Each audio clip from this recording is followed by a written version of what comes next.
Welcome. Welcome to day 8. Firstly, I just want to say thank you. Thank you to those of you who have been continuing with this wellbeing program, and just give yourself a little pat on the back if you have been doing it consistently. Really, really well done. For those of you that are just joining us, for those of you that are managing it in any sort of capacity, also really, really well done. I hope that you are accepting this offering that I'm giving you with kindness and love and respect for yourself, and beyond that we can raise our awareness together so that we look out beyond ourselves, beyond our own lives and beyond our own homes, which I presume most of us are practicing in. We will move beyond that and consider those that are not as fortunate as we are to have homes. So giving as within your own means for the Galway Simon community would be really dearly helpful. Thank you. Okay, so today we are working on the legs. If you have your cushion or your towel, actually a towel works really well, because if you don't have a belt, you can use the towel instead. It's a good hack, as my teenage children would say.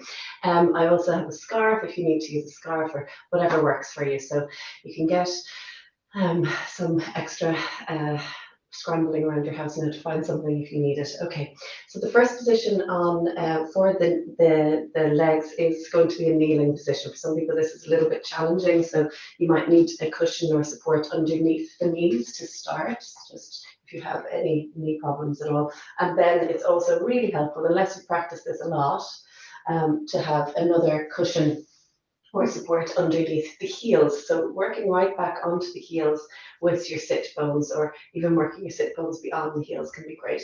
And just trying to check out your alignment here between your shoulders and your hips, so you're not rounding forward and you're not pulling too far back, pulling on the thighs. So nice and strong. And then hands can rest on your thighs, with the palms upwards or the palms down on the knees, and we close the eyes. And we use this posture to settle in, to connect with our breathing, in and out of the nostrils. If there's any discomfort in kneeling, move to possibly an upright kneeling position, so hips away from the heels, or forget about that. Come and sit on the ground or on a chair or back against the wall. Whatever works. In and out of the nostrils. Softening in the forehead, releasing any tension in the eyes, in the jaws, in the throat, in the lips. And now see if you can move into that Samavriti Pranayama, the equal length of breath in and out. So counting in for possibly 4 or 5, or wherever you're working to in your own rhythm of breath. And then counting equal length out.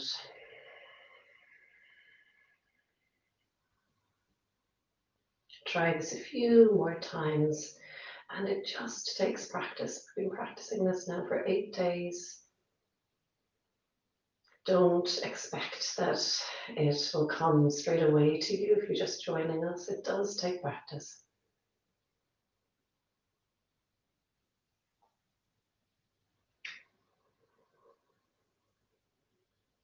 And breathing all the way out. And then we'll try again, a breath in through the nose. And after that inhalation for the count that you're working on, let's try to hold the breath for that same length of time. So if you're breathing in for 4, you're going to try to hold the breath for 4, but not causing any tension. And then emptying all the way out for that same count. At the end of the exhalation, see if it's possible to hold the breath out. So no breathing for the same length of time. And breathing in gently, in through the nose. Can you hold the breath for the same length? If it causes you tension, just let go of the retention. And breathing out. At the end of the exhale, can you hold the breath out? Last time, in through the nose, big full and round in the belly. Holding the breath in for the equal length. My rhythm is different to yours, so just working on yours, breathing out for equal length. In your own rhythm, I'm just trying to guide you with some sort of instruction. And breathing all at the end of that exhale, holding the breath out. And then letting go of all of that counting. Have a little smile to yourself. And just allow the belly to rise and fall, that gentle ebb and flow of the breath.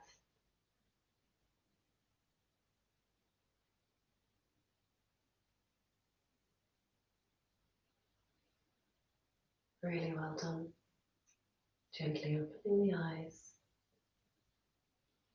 This is something to work on. We call it the box rhythm of breath. So we're breathing in for equal length, holding for equal length, breathing out and holding. So if you can have that visualization of the box, it's really helpful. Well done. Okay, let's move out of this kneeling position for a moment. Coming to upright, you can remove your cushion or your towel from behind you and just hands on your hips, give the feet a pat. Feeling that energy, noise to wake us up a little bit. Well done. Now, gripping your toes on the mat. So we worked on the toes and on the feet on day 3, I think it was. So let's see if then you can sit your bum back towards your heel. So good old toe stretch for yourself, breathing into it. And all the way out. Well done. Now you relax the breath. It stays nice and calm. You're not going back into that Samavritti Pranayama as you move. Just nice calm breath in and out of the nostrils. Let's crawl forward onto all fours. Release the feet. Good. And just allow the hips to sway right and left. They might need a little bit of a wiggle after that kneeling work. Remember the work that we've done through the hands and the feet, so spreading the fingers nice and wide, creating a lovely base for yourself, not letting your head drop down, pulling the back of your head. Now we're going to grip with the left toes, spreading them wide and stretching into that left calf there, breathing into it. Just watch that your chest isn't dropping, that your head, back of your head is being drawn up towards the ceiling and the upper spine the same. Good, and release. And then we go to the other side, gripping with the right toes, pushing back into the heel and breathe through this. And release. To the first side again, gripping with the left toes. Also grip with the right toes now. We've done this before, pushing into your hands, your chin is in, your front ribs are lifting. Push back with the left heel. And then is it possible to raise the right knee as well? Remember, it's that starting point for a race, and it's an extended version of it.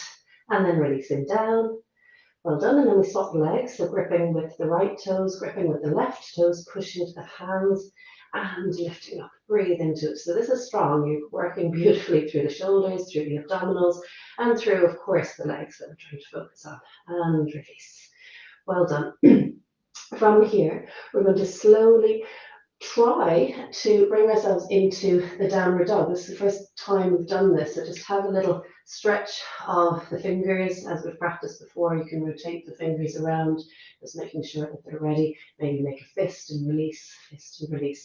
So I'm not going to over instruct downward dog. We're just going to try a playing version of downward dog. We're pushing in the hands, raise the knees, and look back towards your knees to start. So your knees stay bent, really gentle, looking back.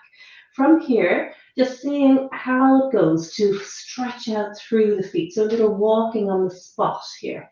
Good. Now, if this is all feeling too much for you, go back to all fours and you just have a wiggle side to side or do some spinal movements, angry cat and happy cat. Good.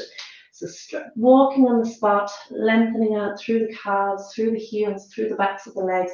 Look to the knees to start, and then when you get really comfortable, looking back towards the belly, pushing into the hands. Well done. Breathing into it. At any time you need to rest, resting. Good. Moving forward onto your knees. And breathe out. Then stepping the right foot forward. So we take our time with this all the way over onto the left hand as you step the right foot forward. Good. So we're in a little lunge position here. And we're going to gently walk the right foot forward and try to get into the front of the left leg. So you're going to feel that back leg getting a nice stretch through the thigh.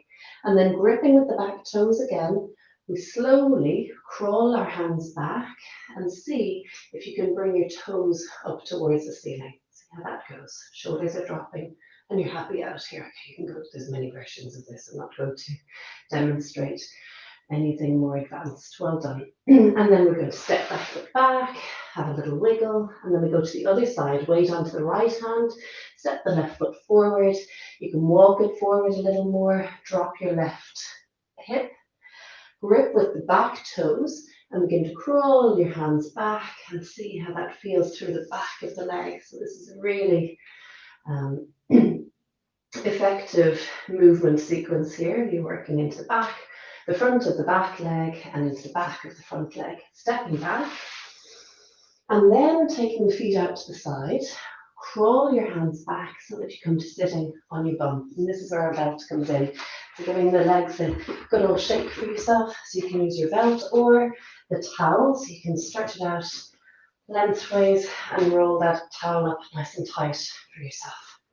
Okay, so here you have a belt. All right, so we're going to hold on with the belt, loop the belt so you can have the knees as bent as you need to loop the belt around the arch of the feet, and then pushing the heels forward as much as you can to get a straightening in the legs. So the longer the belt or the towel, the better this is for you if you haven't done this before. Okay, now we don't want to lean back, so we're not rolling the boat. We're keeping our shoulders over our hips. Okay, so breathing here and trying to press the toenails back towards your knees and push your heels forward. So some of you might be getting the heels right off the mat.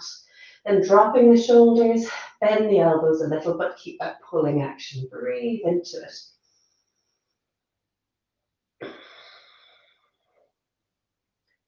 Good. And then releasing the heels, and then just see if you can point your toes down towards the ground, still working with the belt or with the towel, and then pulling back, heels pushing forward, toenails coming back again, just keeping up nice and long in the body. One more time, pushing the toes forward, and then pulling the toes back, breathing into it. Well done. Okay, releasing the belt for a moment or the towel for a moment, and then we're coming to lying down. Feet are hip width apart, gently easing down, hips working towards the heels. Remember that positioning between the front ribs and the top of the hips, trying to knit them towards each other. Well done. Okay, keep the left foot where it is on the mat. And then we're going to start out by bending the right knee and hooking your belt or your towel around the ball of the right foot. So you're not going back onto the arch and you're not going onto the toes, just the ball beneath the toes. And the first position we're going to try is just a straight leg with as much rope, with as much belt or length as you need to. So just seeing how that is, straight leg, pushing the heel up. So very similar to what we were doing on the ground. You don't need to pull too much. Pushing the heel up, working the toes down, and you can have the arms straight or bent, whatever works, depending on the length of your belt. Breathing into it. Okay, working your toes down to your knee. So you're going to feel this beautifully through the calf. Then we're going to bend that right knee as strongly as you can, working the thigh to touch the belly. Breathe into that. Now we're bending the elbows. Make sure you're not causing yourself any neck strain, so shoulders are dropping down, head is relaxed. Breathe into it. And then if that feels okay, you can begin to push the heel forward towards the ceiling a little bit, but try not to detach the thigh from the belly. So we're getting a little bit deeper into the back and into the buttock and into the back of the thigh as well. So breathing into this gently, thigh to belly, and then begin to straighten. Well done. Bend the knee, slowly come back to center, and pushing the foot up towards the ceiling again, really straight. Well done, bending that right knee, and then we're going to do it on the other side. So right foot comes onto the mat. We start out with just that straightened leg, as much length as you need in your belt. So pushing your heel up, your toenails back. Heel is over the hip, so it's not pulling forward, it's not pulling back. Breathing into that, drop the shoulders in and out of the nostrils, neck as well.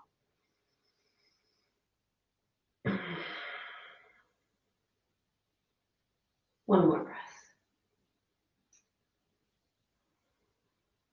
And then gently bending the knee, taking the thigh in towards the belly. And you can have that action of pulling down on your belt, working the thigh closer to your belly.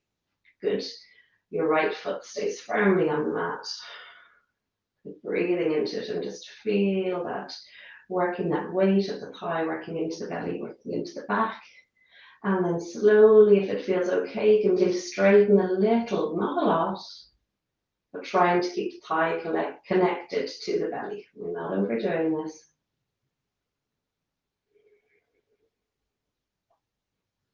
Breathing into it.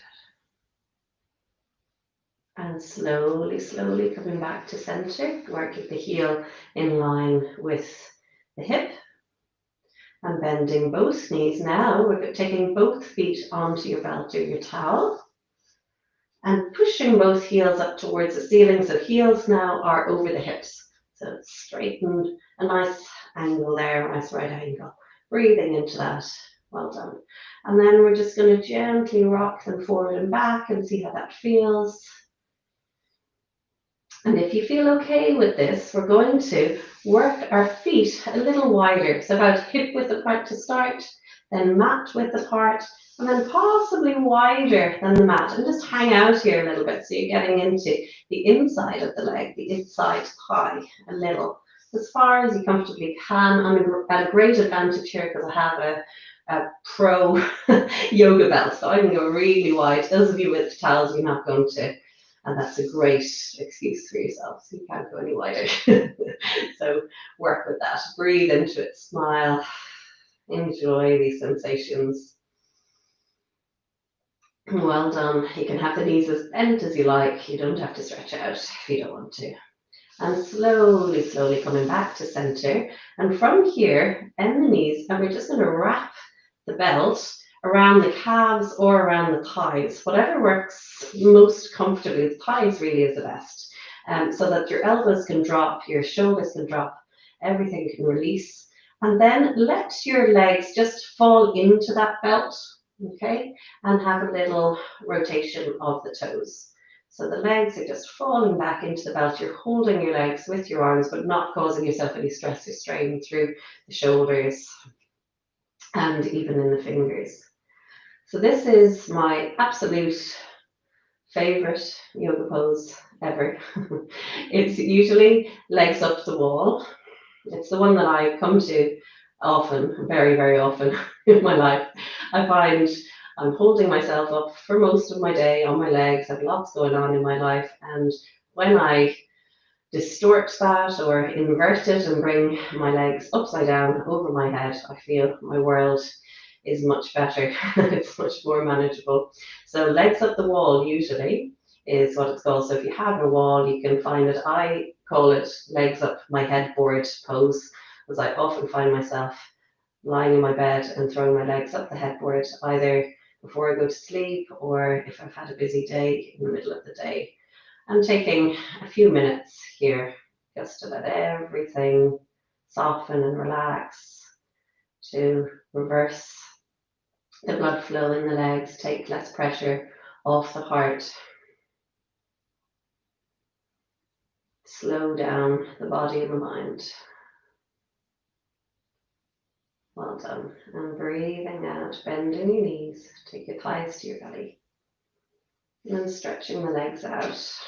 If you want to place your towel underneath your knees too, hands onto your belly, thumbs around your belly button, index fingers down to your pubic bones, drop your shoulders, lengthen your neck, chin in. Take a breath in, breath out through the mouth, and let go of all of those instructions, let go of my voice, and release.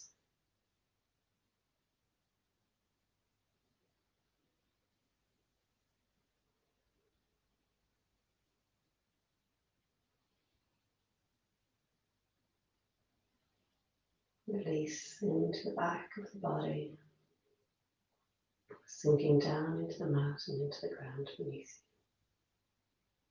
you. Let everything go.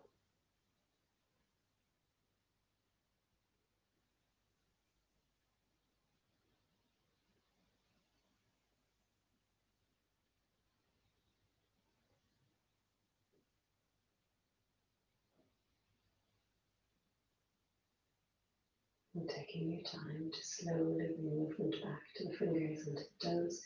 If you feel you have the time and you'd like to rest here for a few more moments, absolutely do. There's no rush. If you don't need to rush, just take your time. If you need to, you're rolling over onto your right side,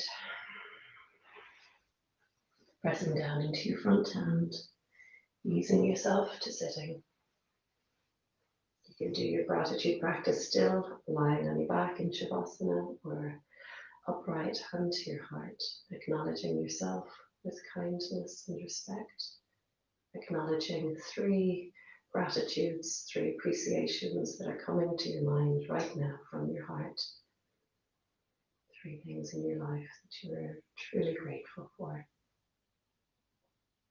And then we offer that gratitude and respect and kindness out beyond ourselves to anyone else who might be practicing with us at this moment or in the future. Well done to each and every one of you. Hands to your heart. Stay. Thank you. See you tomorrow for some neck and shoulder work.